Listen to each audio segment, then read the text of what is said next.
നിങ്ങളുടെ favourite shows ഇനി ഒരിക്കലും മിസ്സാവില്ല. ഇപ്പോൾ C5 കാണും നിങ്ങളുടെ ഫേവറേറ്റ് ഷോസ് തികച്ചും സൗജന്യമായി. പക്ഷെ എനിക്ക് ആ പാവ അച്ഛൻ അധ്വാനിച്ചു കൊണ്ടുവരുന്നതിന്റെ പങ്ക് കഴിക്കുമ്പോ എന്തോ കുറ്റം ചെയ്യുന്നത് പോലെ തോന്നും. മോളെ, അതെ അമ്മ. അമ്മ എന്തൊക്കെ പറഞ്ഞാലും എന്നോട് ചെയ്തത് കൊടും ചതിയായി പോയി, തികഞ്ഞ പക്ഷാഭേദമായി പോയി. മോനെ, അമ്മയ്ക്ക് ആരോടും പക്ഷാഭേദം ഇല്ലെന്ന് അമ്മ തൊഴുന്ന ദേവിക്കറിയാം. അത് മതി എനിക്ക്. തൽക്കാലം നിന്റെ മുമ്പിൽ ഒരു മകന് വേണ്ടി പക്ഷം പിടിച്ച തോന്നിയാസിയായിട്ട് ഞാൻ കഴിഞ്ഞോളാം. കമ്പനി തുടങ്ങി ലാഭത്തിലാകുമ്പോ കൊടുക്കുന്ന പണം മുഴുവൻ മനോജ് മടക്കി തരൂന്ന് എനിക്ക് വിശ്വാസമുണ്ട്. അതുവരെ അമ്മ പക്ഷപാതി എന്ന ഭാരം ചുമന്നോളാം. എന്തായാലും എന്റെ തീരുമാനത്തിന് മാറ്റം ഉണ്ടാവില്ല.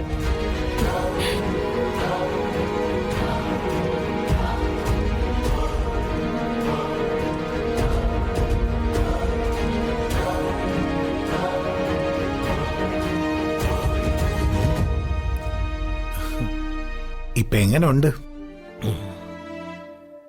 നീ ജയിച്ചെന്ന് കരുതണ്ട. മടിയനായി നിന്നെ കൊണ്ട് ഞാൻ മല ചോമ്പിക്കും. കരുതിയിരുന്നോ നീയെ?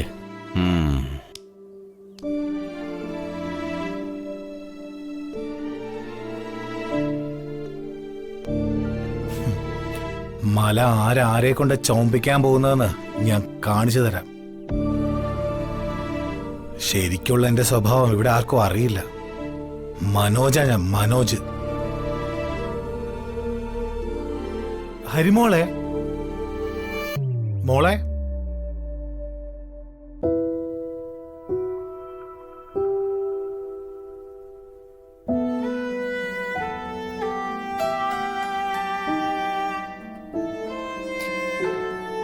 മോളെ, നീ എന്താ ആഹാരം കഴിക്കാത്തത്?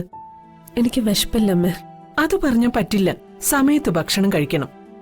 ഒരുപക്ഷെ നിനക്ക് വിശപ്പ് കാണില്ല, പക്ഷെ ഉള്ളിലൊരാളുണ്ടെന്നുള്ള കാര്യം മറക്കണ്ട. വേണ്ടിയിരുന്നില്ലമ്മേ.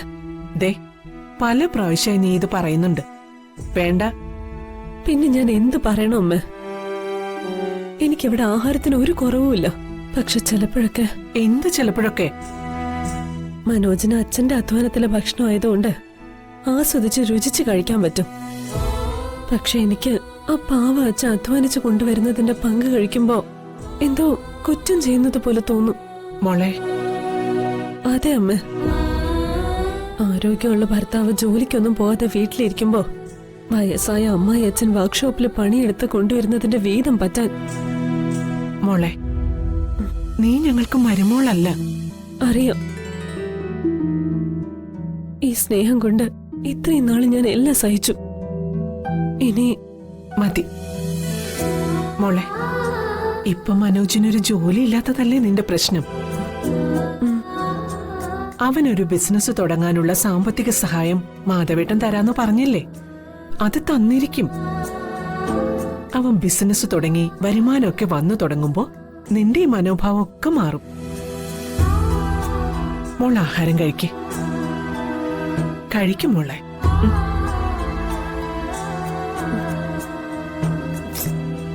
ഹരിതേ, ഇപ്പൊ ഞങ്ങളുടെ ഒരാള് ആ വയറ്റിലുണ്ട്.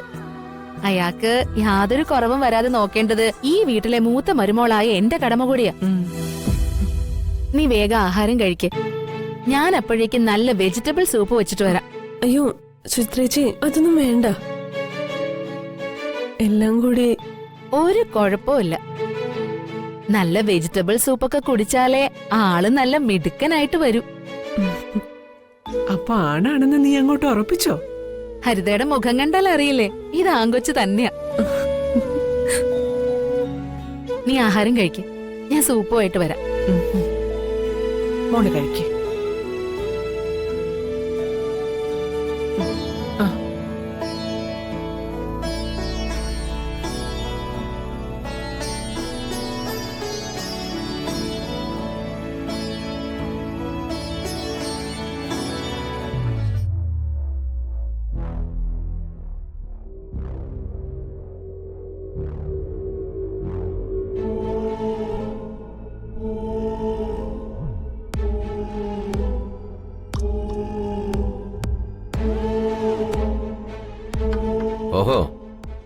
വെള്ളം കൊണ്ടാണോ എഴുന്നള്ളത്ത്?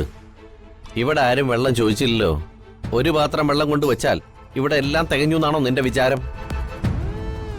ഭാര്യയായാൽ കുറച്ച് വൃത്തിയും എടുപ്പൊക്കെ വേണം. സാമാന്യം മൂളയും വേണം. വെറുതെ വെച്ചും തിന്നും പോത്തിനെ പോലെ കിടന്നുറങ്ങിക്കഴിഞ്ഞാ പോരാ. അല്ല, ഇപ്പൊ ഇങ്ങനൊക്കെ പറയാൻ എന്താ ഉണ്ടായേ? വെറുതെ ഓരോ കുറ്റങ്ങൾ ഉണ്ടാക്കി അച്ഛയുടെ മേക്കിട്ട് കയറാൻ എന്താ കാരണമെന്നും കൂടി അറിയട്ടെ. എടി, ഒന്നും രണ്ടും അല്ല, ലക്ഷങ്ങളാ തന്തപ്പിടിയുടെ പോക്കറ്റിൽ നിന്ന് മനോജ് അടിച്ചു മാറ്റിയത്. അതവന്റെ സാമർത്ഥ്യം കൊണ്ടല്ല, ഭാര്യ ഹരിതയുടെ കുരുട്ടുബുദ്ധിയും മിടുക്കും കൊണ്ട് മാത്രമാണ്. ആയിരിക്കും. അതിന് ഞാൻ എന്ത് പഴച്ചു? ഹരിത ഭർത്താവിനെ സപ്പോർട്ട് ചെയ്ത് അവന്റെ പിന്നിൽ പാറ പോലെ ഉറച്ചു നിൽക്കുന്നു.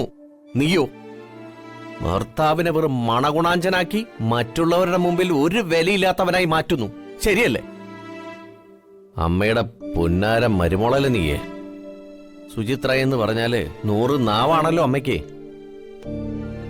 ആ അടുപ്പം നീ മുതലാക്കണമായിരുന്നു. തന്ത്രപൂർവം എന്റെ അമ്മയെ പാട്ടിലാക്കി ലക്ഷങ്ങൾ എന്റെ കീസയിൽ എത്തിക്കണമായിരുന്നു. അങ്ങനെ വരട്ടെ. ഇപ്പോഴല്ലേ ഭർത്താവിന്റെ മൂക്കിക്കറിവിന്റെ ഗുട്ടൻസ് പിടികിട്ടിയത്. അങ്ങനെ പാവ അമ്മയെ പാട്ടിലാക്കാനേ ഞാൻ കോടീശ്വരനായ രാഷ്ട്രീയക്കാരന്റെ മോളൊന്നും അല്ല. ചതിയും വഞ്ചനയും അറിയാത്ത ഒരു പാവ അടുക്കളപ്പണിക്കാരിയുടെ മോള. ഹരിതയുടെ കുതന്ത്രങ്ങളും കുരുട്ടുബുദ്ധിയൊന്നും ഞാൻ പഠിച്ചിട്ടില്ല മനുഷ്യ. ഇപ്പൊ എനിക്ക് കിട്ടുന്ന സുഖസൗകര്യങ്ങളും സ്വാതന്ത്ര്യവും ഒക്കെ എന്റെ അമ്മായിയമ്മയുടെയും അമ്മായി അച്ഛന്റെയും ഭിക്ഷയായിട്ട് കരുതുന്നവളാ ഈ സുചിത്ര. അവരെ ചതിക്കാൻ എനിക്കാവില്ല.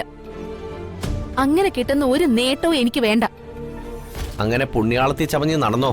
അനുഭവിക്കുന്നീയേ. അങ്ങനെ എന്നെ വിശ്വസിക്കുന്നവരെ ചതിക്കാത്തതിന്റെ പേരില് ദൈവം എന്ത് ശിക്ഷ തന്നാലും ഞാനത് അനുഭവിച്ചോളാം.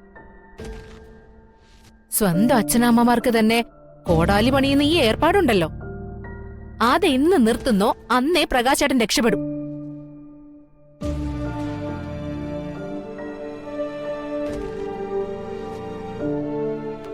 ഏത് നേരത്താണാവോ അടുക്കളക്കാരിയുടെ മോളെ എനിക്ക് കെട്ടാൻ തോന്നിയത്.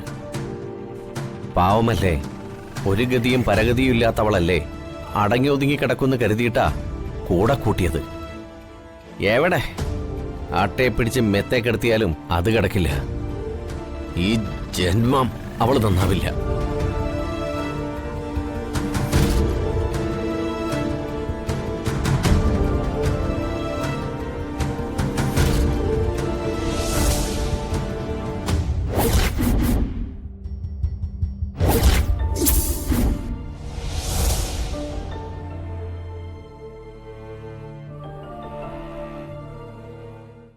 ഡൗൺലോഡ് ചെയ്യൂ C5 ആപ്പ്. കാണൂ എല്ലാ എപ്പിസോഡുകളും സൗജന്യമായി.